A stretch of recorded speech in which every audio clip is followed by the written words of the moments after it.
Live from our 7 Tasmania studios, your nightly news with Louise Huber begins now. The locals have fondly remembered Prince Philip as a constant support and the only monarch they've ever known. The Queen and Duke toured the state several times over 50 years, and on every occasion, thousands lined the streets to welcome the royal couple. Sovereign Lady, Queen of Australia, and her popular husband, the Duke of Edinburgh, hold Hobart's hearts in thrall. 1954, Queen Elizabeth and Prince Philip visit Tasmania for the first time. As they sailed into Hobart, a crowd of thousands gathered to catch a glimpse of the royals walking off the ship. They would go on to travel every corner of the state together. A frenzy of fans always followed. But this would be the first of many Tasmanian trips for the royal couple, visiting several times over 5 decades. One constant to the Queen's visits, Prince Philip by her side. On one occasion, the pair experiencing a night of glitz and glamour at the West Point Casino. It was a glittering occasion. The Prince also meeting locals at the Cenotaph for Anzac Day in 1988. It was a chance for the diggers to meet and talk with Prince Philip. But everywhere they went, crowds lined streets for hours, flags waving, flowers ready. James, what's the attraction? Why have you come? Just to see the Queen, because we've never seen her before, really. And at 4:45 this afternoon, their patience was rewarded when the Queen and Prince Philip arrived via Charles Street. Prince Philip even getting involved in Tasmanian politics, writing to the then Prime Minister about the damming of Lake Pedder. They were back again for a final time in the 2000s, Prince Philip visiting the state's sites. The Duke was the next to arrive, stopping by the historic woolshed for a quick inspection. But not everything went to plan on one Launceston visit. It was as he was chatting with some of them that a tomato was lobbed from the rear of the crowd, clipping the Duke's hat on the back right-hand corner. Unfazed, the tour moved along, Prince Philip even sampling the local produce. And he seemed at ease as he enjoyed a glass of Tasmanian beer. And Salamanca was packed as the royals rolled in. Taking personal charge of some of her younger admirers. The then Lord Mayor of Hobart, Rob Valentine, remembers standing by the Prince's side, dressed in his formal and heavy Merrill chains. At a dinner later that evening, the Duke remembered him. In the lineup, you know, when being introduced to them, his quip to me was, "My word, Lord Mayor, you do look rather lighter this evening." Also leaving his mark with many Tasmanians. Sad to hear, obviously, and my condolences go to the royal family. An amazing support to the Queen for so many years. Yeah. The only monarch we've really known is the Queen and Prince Philip. They're the only ones in our lifetimes. His visit's still in the minds of many. Many Tasmanians would recall when Prince Philip visited Tasmania, I think just after the 67 bushfires.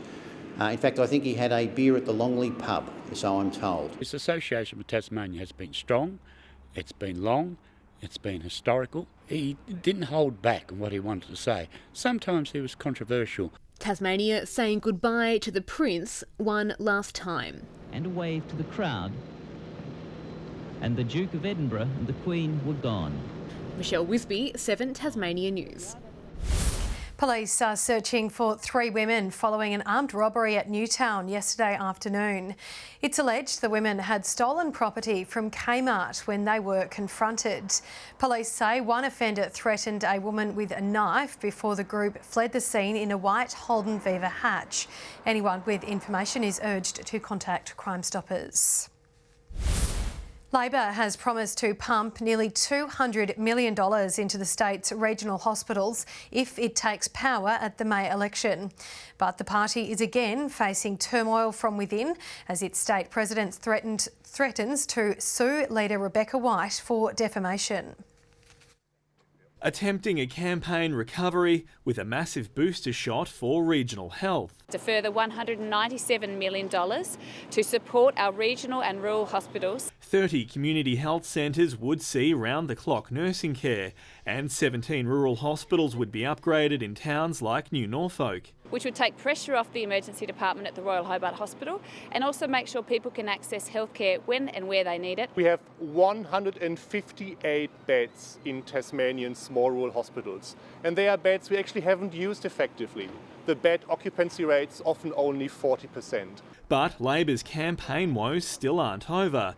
Dumped Clark candidate and State Party President Ben McGregor is planning to sue Rebecca White for defamation over this comment.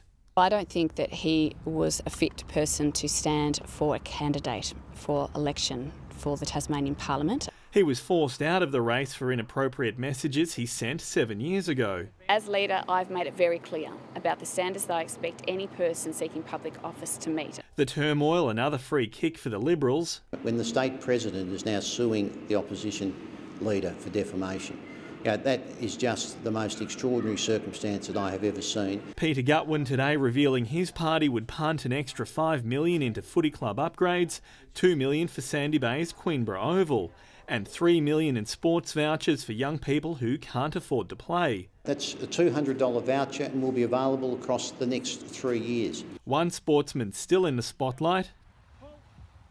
Clay target shooter Adam Brooks remains a Liberal candidate, despite expecting to face court soon for allegedly failing to store ammunition correctly. Sean McComish, 7 Tasmania News. A date has been set for the first New Zealand flight to touch down in Tasmania. April 22 will see the Air New Zealand plane arrive in Hobart from Auckland at 11 a.m. before it departs again a short time later.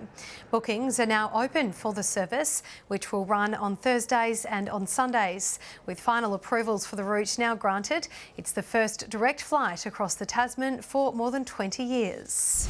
And if you needed more proof that the warm weather is well and truly over, here it is.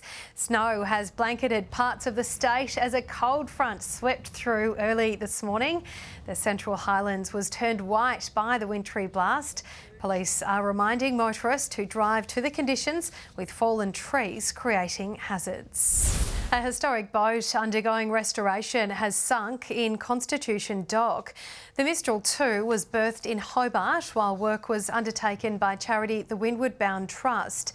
Tasport says the vessel is now secured to the wharf and there were no contaminants on board when it sank. The cause of the incident is still being investigated while plans are developed for the vessel's recovery. The countdown is on until this year's Agfest, which is now just over a month away. Preparations have already begun, with marquees being built for the 4-day agricultural showcase. Organisers have received the final tick of approval from the state government, meaning a crowd of 10,000 will be allowed through the gates each day.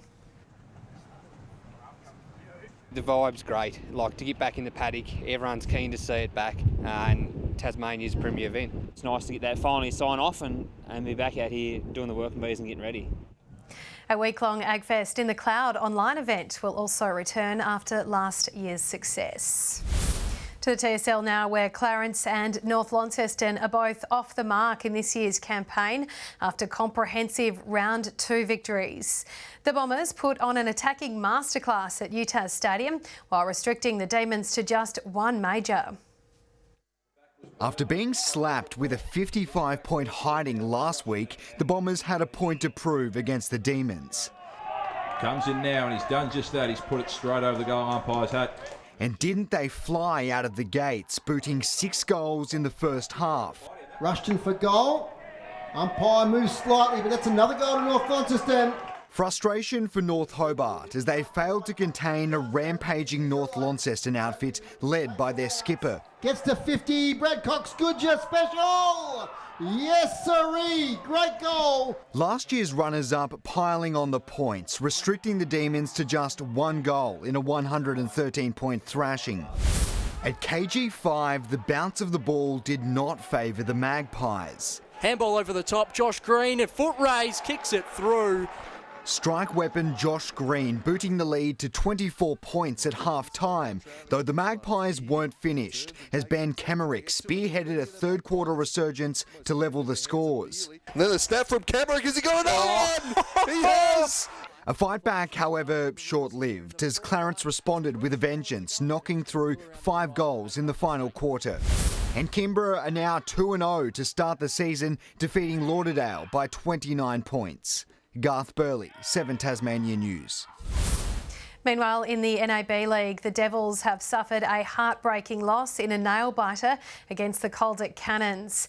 In a seesawing contest, the Tassie side was 10 points up at half-time, but were kept scoreless the following quarter. They clawed back the momentum with a handful of goals in the final quarter, but it was not enough, losing the match by just 1 point. Good evening. 14 degrees today in Hobart. Launceston had a top of 17, 15 in Burnie with 16 degrees in Devonport. Around Tasmania, 19 was the state's top today with 19 degrees at St Helens, 18 for Friendly Beaches, 17 at Cressy, Fingal and also on Flinders Island, 15 for Lowhead, Scottsdale, Wynyard and King Island, with Bushy Park and Ouse hitting 13 and 12 degrees at Sheffield and Strahan. Partly cloudy conditions across Tasmania today, the sun breaking through at times. Similar conditions across parts of the southern mainland. Cyclone activity continued over northwest WA with a cloud band extending across the centre of the country. Tomorrow, a high over the Bight directs a strong southwesterly flow over Tasmania. West to southwesterly winds 25 to 35 knots, lighter in the central north, up to 40 knots in the southwest and the west, seas mostly between 2 and 4 metres. Plenty of warnings tonight. There's a severe weather warning for damaging surf for western, southern and southeastern coasts. A gale warning for eastern, southern and western coastal waters and a strong wind warning for remaining coastal waters. There's also a warning to sheep graziers across much of the state, a bushwalkers weather alert for the western and the central plateaus, with a road weather alert warning of snow to 700 metres for the central plateau. Onto the forecast, 13 in showers in Hobart and Richmond. Tomorrow, 11 at Ouse, 15 and cloudy in Launceston. Devonport, 14 possible showers there with 13 for Deloraine. 13 in showers for Burnie and Strahan, 15 the top at Curry. And St Helens and Whitemark, 16 degrees, showers and 13 for Swansea. Monday brings fine conditions about the central north and the northeast, showers elsewhere. Showers on Tuesday, stronger about the north and the west, with showers again on Wednesday clearing from the east around midday. Around Australia tomorrow, 24 degrees and rain in Perth, 15 and showers for Melbourne, 19 for Adelaide, 21 and sunny in Sydney, 29 and sunny for Brisbane, 33 and showers in Darwin. And at the moment it's 8 degrees in Hobart and Launceston and 7 degrees in Devonport. Winter is well and truly on the way, Lou. It certainly is. I'm excited for the snow though. Thanks for that, Sam. That's all your news for now for this Saturday evening. Thanks so much for joining us. We will see you tomorrow. Good night.